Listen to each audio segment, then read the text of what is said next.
The problem is that it's constrained. If I want to change one string, then I have to reorient my whole hand. I don't have the kind of independence, whereas like on keyboard, for example, you could have a whole thing going. If you just decided to move one note, you slide that one finger, and all the other fingers can stay where they are because you don't have the same kind of dependencies as you do on guitar.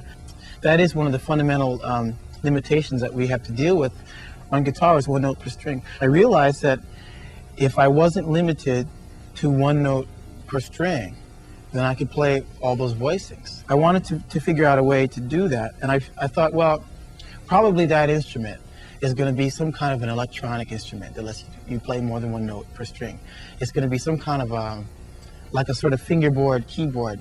Maybe it's physically like a keyboard, but logically like a guitar. So guitar players can play it, but you'd have that ability to play more than one note per string, and it would be some kind of a controller for synthesizer. And so I thought, yeah, what would be great is if you had like a matrix of push buttons where you could just play on these push buttons, you know.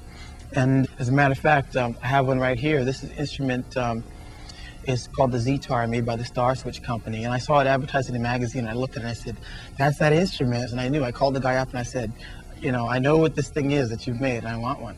And I can sort of show you what you can do with this. I have it right now going into a Korg wave station.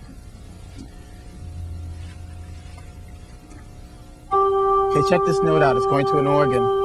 I can now go like this, same string, because there's not really strings. It's an array of push buttons.